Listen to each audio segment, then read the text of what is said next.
Iran और Israel के बीच चल रही जंग में एक देश ऐसा भी है जिसने किसी मिसाइल से हमला तो नहीं किया, मगर अपनी चुप्पी और फैसलों से दुनिया भर को चौंका दिया है।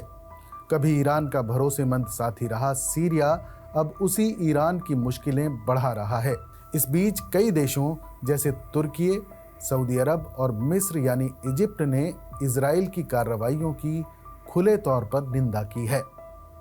लेकिन इन तमाम बयानों के बीच सीरिया की नई सरकार की चुप्पी सबसे ज्यादा चौंकाने वाली रही है। और ये सब हो रहा है सीरिया की नई सरकार अहमद अल-शरा के नेतृत्व में, जिसने न सिर्फ इजराइल के हमलों पर चुप्पी साध रखी है बल्कि इनडायरेक्टली 2 तरीके से उसकी मदद भी कर दी है। सीरिया ने इजराइल की पहली मदद ये की है कि सीरिया का आसमान इजरायली विमानों और मिसाइलों के लिए खोल दिया गया है। 13 जून से शुरू हुए इजरायली हमलों के बाद ईरान ने भी सैकड़ों मिसाइलें दागी हैं। इस पूरे टकराव में सीरिया का हवाई इलाका बफर जोन बन चुका है, जहां से इजरायली फाइटर जेट्स गुजर रहे हैं और अमेरिकी मिसाइल डिफेंस सिस्टम भी एक्टिव है।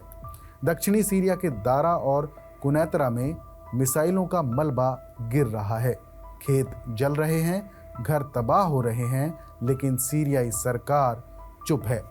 ना कोई निंदा और ना ही इसके खिलाफ कोई बयान आया है। दूसरा, 21 मुस्लिम देश इजराइल के खिलाफ बोले मगर सीरिया गायब रहा। जी हाँ, इजराइल के खिलाफ मिस्र की अगुवाई में 21 मुस्लिम देशों ने एक साझा बयान जारी किया है, जिसमें इजरायली हमलों को अंतर्राष्ट्रीय कानून का उल्लंघन बताया गया है। सऊदी अरब, तुर्की, पाकिस्तान और इराक जैसे देश इसमें शामिल थे, मगर सीरिया नदारद रहा। यहाँ तक कि इराक ने इजराइल के खिलाफ संयुक्त राष्ट्र में शिकायत दर्ज करवाई, लेकिन सीरिया पूरी तरह चुप्पी साधे बैठा रहा। विशेषज्ञ मानते हैं कि सीरिया को संयुक्त राष्ट्र चार्टर के आर्टिकल 35 और 51 के तहत सुरक्षा परिषद में शिकायत करनी चाहिए थी। अब सीरिया की इस चुप्पी की वजह क्या है? अमेरिका और यूरोप से बढ़ती नजदीकी है, तो ये भी समझ लेते हैं। सीरिया की नई सरकार दिसंबर 2024 में सत्ता में आई, जब बशर अल असद को सत्ता से हटाया गया।